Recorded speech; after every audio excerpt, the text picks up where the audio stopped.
The Survivor's Lie. Part 1. The Promise of the Peak. The air at the base camp of Serpent's Tooth crackled, not just with the biting cold of late autumn in the Black Ridge Mountains, but with the electric hum of anticipation. 6 figures moved with practiced efficiency, checking ropes, crampons, and ice axes under the steely gray sky.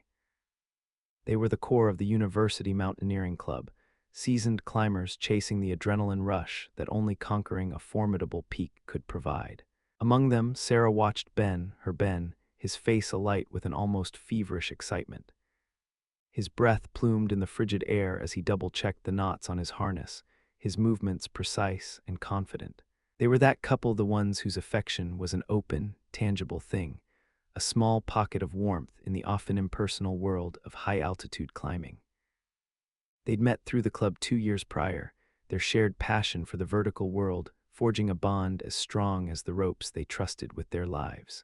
Serpent's Tooth was meant to be their climb, the crowning achievement before graduation. Sarah, while competent on smaller climbs, felt a tremor of unease looking up at the jagged, snow-dusted monolith that loomed above them. Serpent's Tooth wasn't just tall, it had a reputation.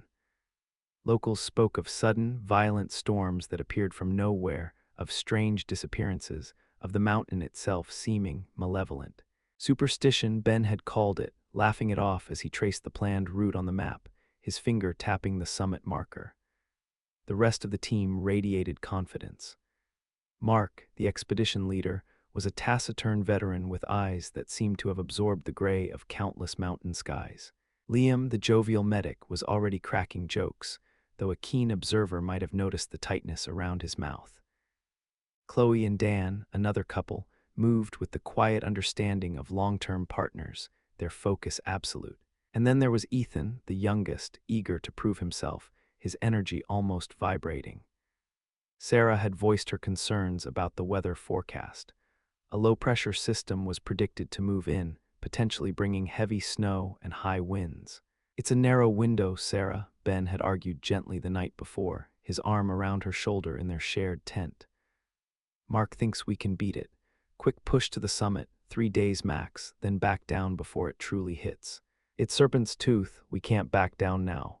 His enthusiasm was infectious, but the knot in her stomach remained. Mark had backed Ben up. "The forecast is iffy, Sarah, but manageable if we're fast. We need someone reliable at base camp, managing comms, keeping things secure. You're the best choice for that." It wasn't really a choice. She wasn't as fast or experienced on technical ice as the others. Staying behind was logical, sensible. Yet it felt like a premonition, a cold finger tracing her spine. As they prepared to leave, Ben pulled her aside, his gloved hands cupping her face. "Hey," he murmured, his warm breath misting against her cold cheeks. 3 days, I'll be back before you know it. We'll celebrate properly then." He kissed her, a firm, promising press of lips. "I love you." "I love you too," she whispered, forcing a smile. "Be safe, please, Ben, be careful." "Always," he grinned, that familiar, slightly reckless spark in his eyes. She watched them go, 6 figures shrinking against the immense backdrop of rock and snow, until they were swallowed by the folds of the lower slopes. The silence they left behind was profound, broken only by the rising moan of the wind. It already sounded different, angrier. The sky, which had been merely overcast, began to curdle, taking on a bruised, purplish hue at the edges. The first snowflakes, tiny and hesitant, began to fall. Part 2, 7 days of waiting. The first day was a blur of anxiety and forced routine. Sarah kept the base camp organized, checked the generator, monitored the crackling static on the satellite phone, and scanned the lower slopes through binoculars until her eyes ached. The snow fell steadily, thickening, blanketing the familiar landscape in an alien white. By evening, visibility was down to a few meters. The wind howled, rattling the sturdy expedition tents like angry fists. The scheduled radio check-in at 18:00 hours came and went. Silence. "It's the storm," she told herself, pacing the confines of the main tent, the Coleman lantern casting flickering, monstrous shadows. Interference. They're probably hunkered down, waiting for a break. Day 2 dawned white and furious. The snow was knee-deep, drifting higher against the tents. The wind hadn't lessened. If anything, it shrieked with greater intensity. Another missed check-in. Doubt, cold and sharp, began to pierce through her forced optimism. 3 days was the plan, but this storm, this was more than the forecast predicted. This felt elemental, hostile. She spent hours trying the radio, calling their names into the void, receiving only static in return. She rationed her food, acutely aware of how finite her supplies were compared to the climbers, who carried only what they needed for the summit push. Loneliness became a physical presence, a cold weight in her chest. The silence between gusts of wind felt heavy, listening. On day 3, the day they were supposed to return, the storm reached its zenith. It was impossible to see more than an arm's length ahead. The sheer acoustic violence of the wind was terrifying, punctuated by the unsettling crump of snow settling heavily on the slopes above. Was that an avalanche? Or just the mountain groaning under the weight of the blizzard? She huddled in her sleeping bag, clutching Ben's spare fleece, trying to inhale his scent, trying to believe he was safe. Sleep offered little respite, filled with fragmented nightmares.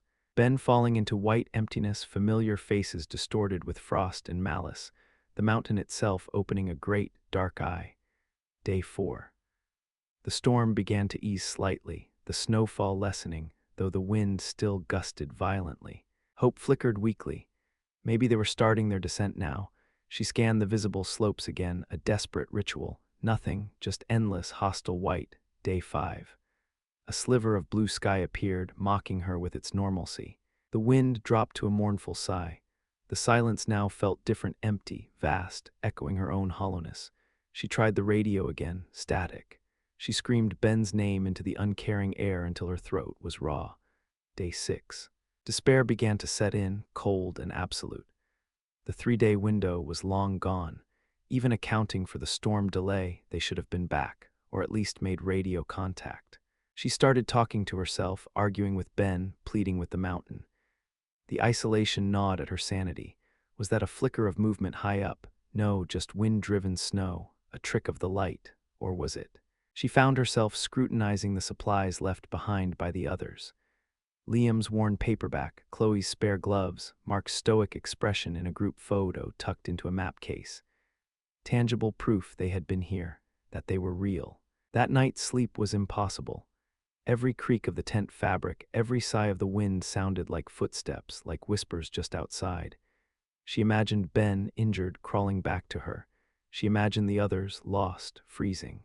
She imagined worse things, things the local legends hinted at, things the mountain kept.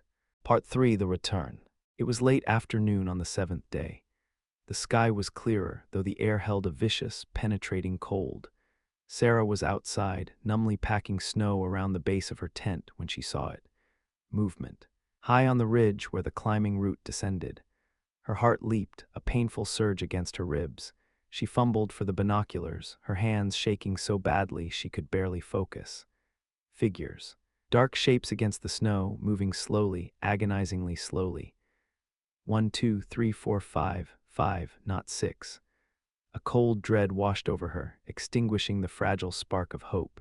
She watched them stumble, their movements jerky, uncoordinated. They looked utterly depleted, spectral figures emerging from a white hell. It took them what felt like an eternity to cover the remaining distance, their progress marked by frequent stops, leaning on each other for support. As they drew closer, she could see the ravages of the ordeal.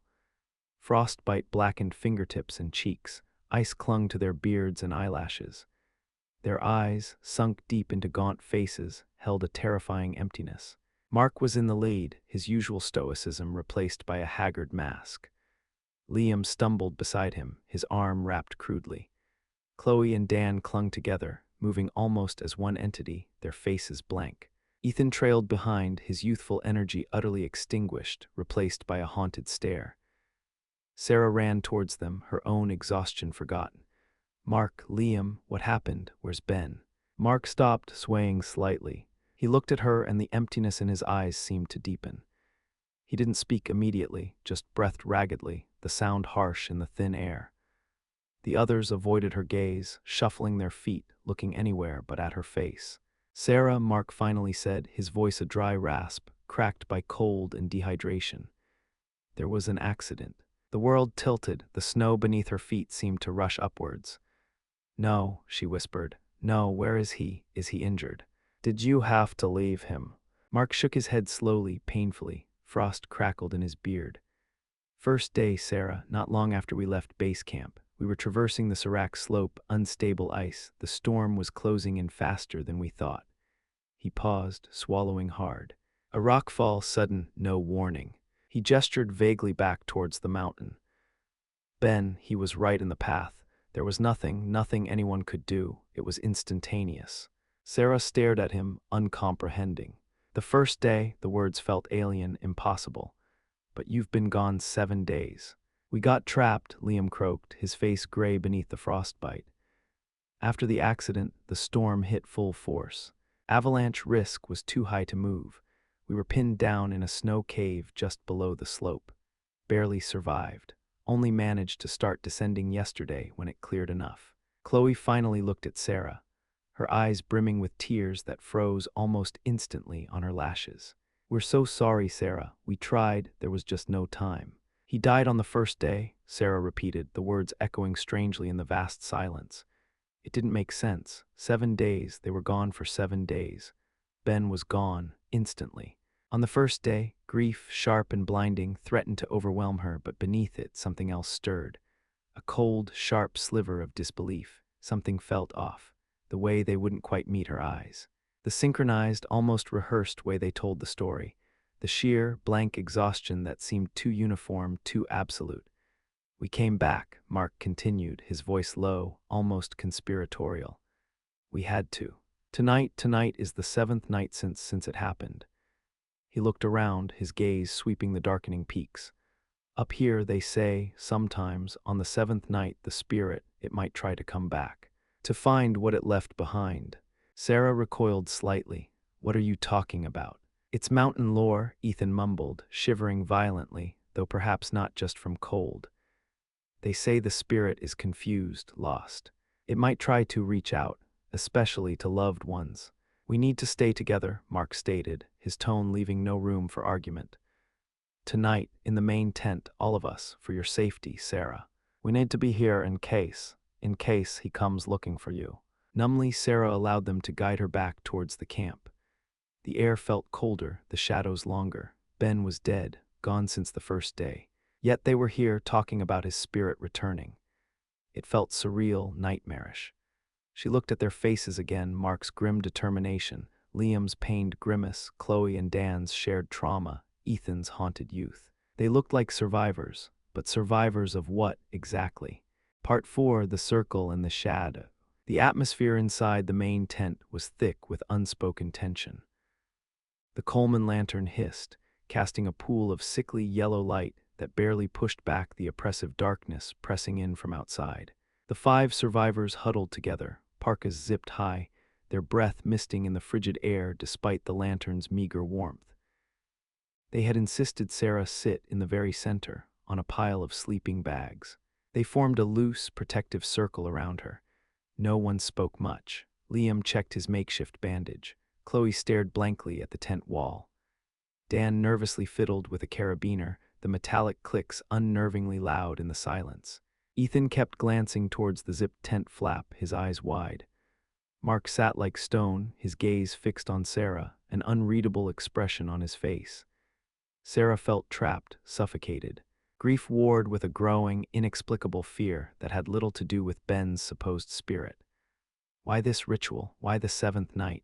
If Ben died instantly, why would his spirit be confused? Their explanations felt thin, rehearsed.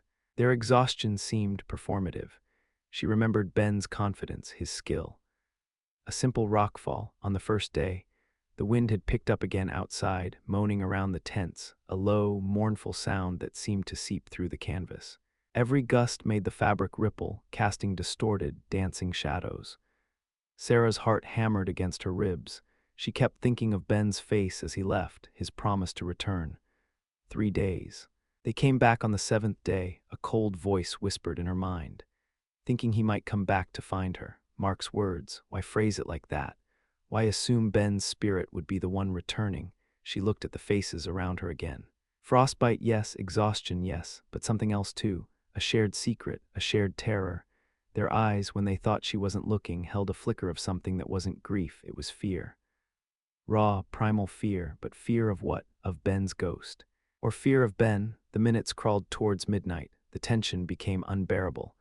Ethan whimpered softly when a particularly strong gust shook the tent violently. Liam put a hand on his shoulder, but his own hand was trembling.